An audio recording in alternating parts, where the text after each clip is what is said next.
What's up, folks? Welcome back to the ThrillCat Cinema Lab. Today, we're going to talk about the Sofabaton X2 Remote paired with the R1 IR repeater. I've been using it for the past 2 or 3 weeks, tweaking the configuration, digging a little deeper into the capabilities, and testing performance of the day-by-day experience.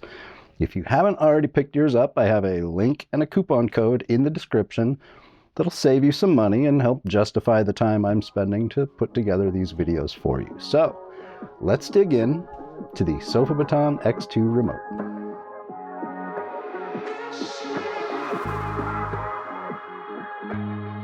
First, some context. I was not a fan of the Sofabaton X1S. The user experience never really clicked for me. Setup was straightforward and relatively quick, but the daily use just wasn't what I wanted from a remote. The ergonomics and layout with the scroll wheel in the middle created a disconnect, and the hardware itself felt a little cheap. Full disclosure, the Harmony also felt cheap to me. They're plastic. Well, Sofabaton reached out to me a couple months ago and offered to send me their new X2 remote so I could see just how far they've come since the X1S. And while they did send me the remote at no cost, they have not requested and will not be given any editorial control over this review. These are my honest opinions and thoughts. I have almost every other Harmony replacement remote here in the lab, though this won't be a direct comparison to any of those. There are things I prefer on those remotes, and there are things that I prefer on this remote. Essentially, there's no perfect remote out there yet, but the X2 is a completely different remote than the X1S. This is a contender. The biggest upgrade here, by far, is the hardware. It feels like a proper premium remote. The design reminds me a bit of the iPhone 6 and 6S era, with the rounded edges, beveled sides, and a solid, substantial feel in the hand. The body has a metal finish on the top and sides with a subtly textured black plastic that doesn't necessarily add grip, but it does feel good. It doesn't feel cheap. It has a real weight to it, like the other high-end remotes that I have here, and that immediately upgrades the user experience. Gone is the scroll ball from the X1S, and instead you get a legitimate touchscreen, a D-pad, a click wheel, which is made of the exact same plastic material as the X1S's click wheel, and dedicated channel, guide, transport, color, menu, and home buttons, which are also the exact same as the buttons on the X1S. It's a thoughtful, traditional remote layout, and it works. The R1 repeater is really reminiscent of a Pokeball, and the build quality feels about the same, too. It's a plastic orb about the size of a racquetball with 3 small feet. It's very lightweight, and if you bump the cable, it can easily tip over, but if it's going in an out-of-the-way location, this shouldn't be a concern. Using the same app and the same process as the X1S, the basic setup of the X2 was fast and painless. Carrying over my impression from the X1S is that the Sofabaton app seems to have the only built-in IR database that is comparable in size and scope to the Harmony remotes. This is a very comprehensive database that, if you're accustomed to using primarily IR, you can have this up and running in most setups within 30 minutes. This is one of the biggest advantages Sofabaton has over some of the newer IP-based remotes. Much like the Harmony, if you search for your device, you add it, start using it pretty much immediately. From start to finish, I added all my devices in less than 30 minutes and spent another 15 or 20 minutes roughing in my activities. Where it lacks compared to the newer remotes is in IP control and direct API communication.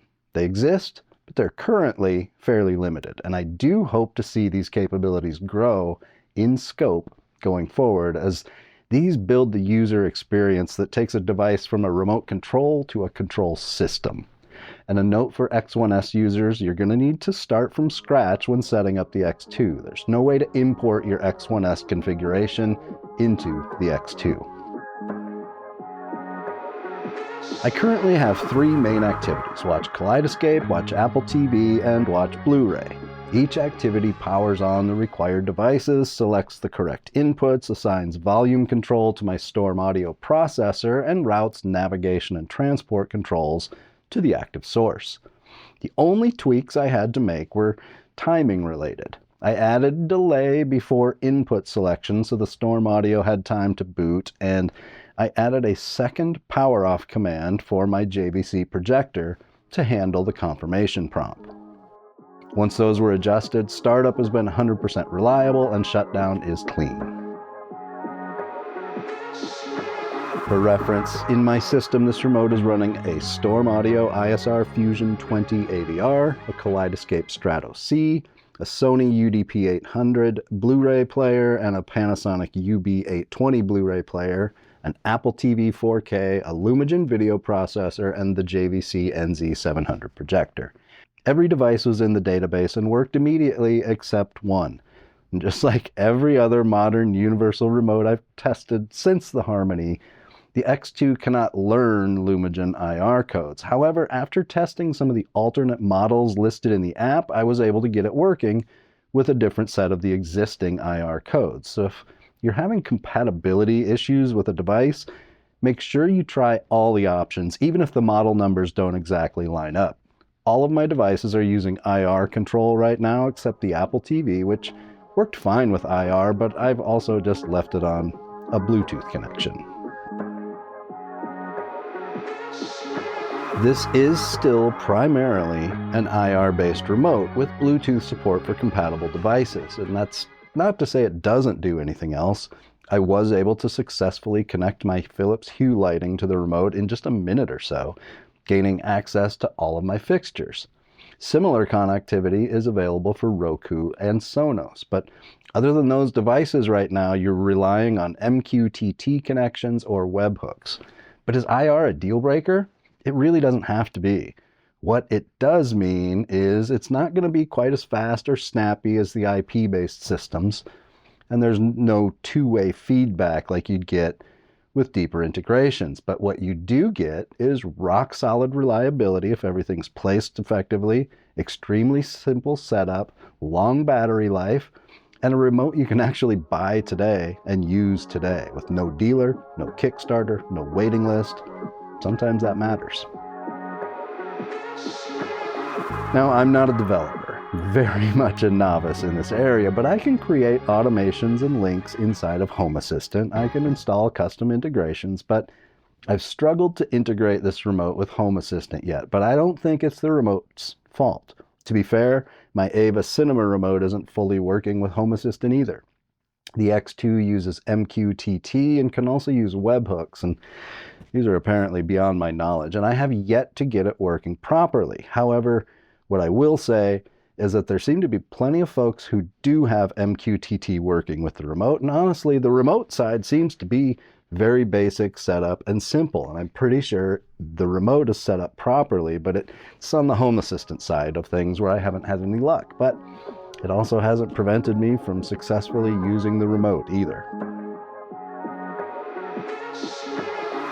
At this point, I've had a very positive experience. There have been a few missed commands, but using IR and Bluetooth makes it very easy to simply resend the command, whereas with other remotes using IP, the activity will completely fail halfway through and require a lot more legwork to try and retry this activity or restart it. And I have the IR blaster placed so it has a full frontal view of the equipment from about 6 feet away. It's been rock solid for every single device. I've tested the in-remote IR emitter from about 20 feet away, about as far as I can get, completely successful.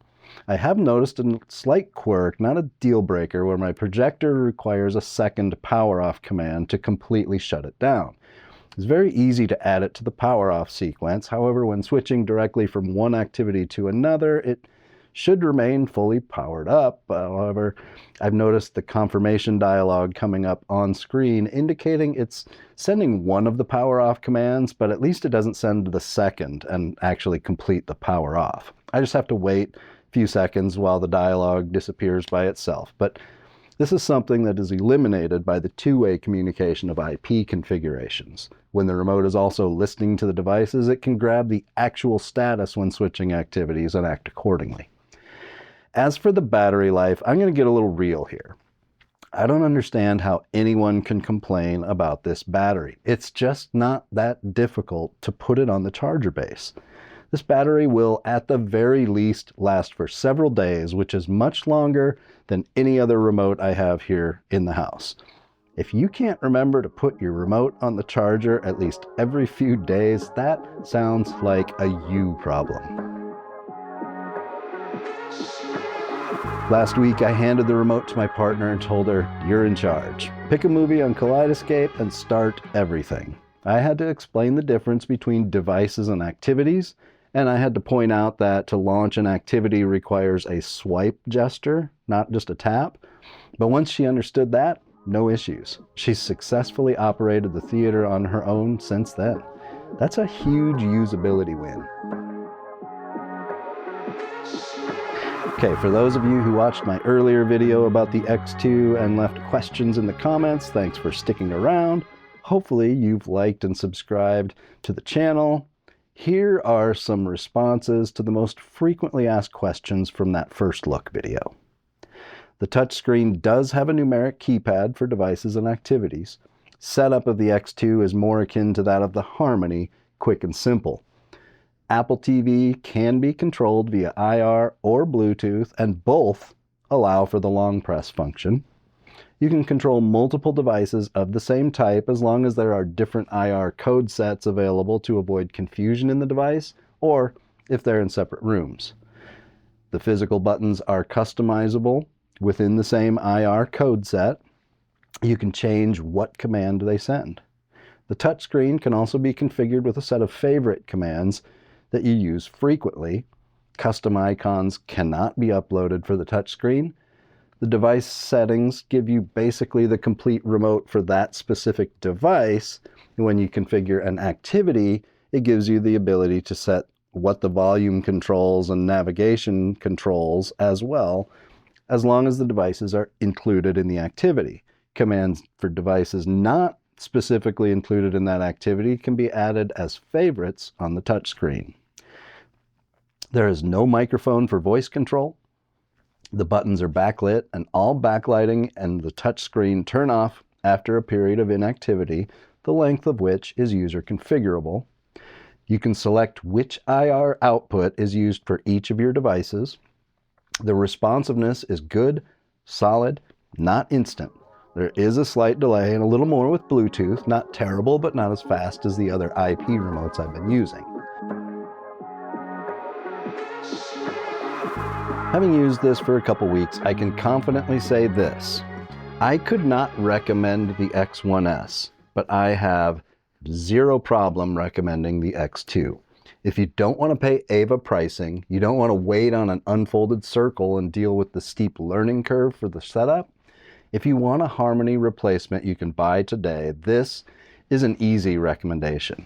It's not perfect, it's still IR heavy. I wish I could do the initial setup on a computer. I mean, why can't I just install the iOS app on my Apple Silicon Macs? But the hardware is excellent, the setup is simple, and it's been completely reliable for me so far. And for those of you talking about the cost, the X2 costs less than a Harmony Elite would cost today when adjusted for inflation. The X2 is very much the best value universal remote out there today. What do you think? Have you ordered yours yet? Remember the link and code down below if you're ready to order now. Save some dough and support the channel. What remote are you currently using? How happy are you with it? What are you looking for in your next remote? What's more important to you? Simple setup, powerful control system, two-way communication, battery life, price, hardware feel and layout, or just something you can buy today? Let me know in the comments below, and be sure to like this video and subscribe to the ThrillCat Cinema Lab. Have a great holiday, and I'll see you real soon with another Real World Review.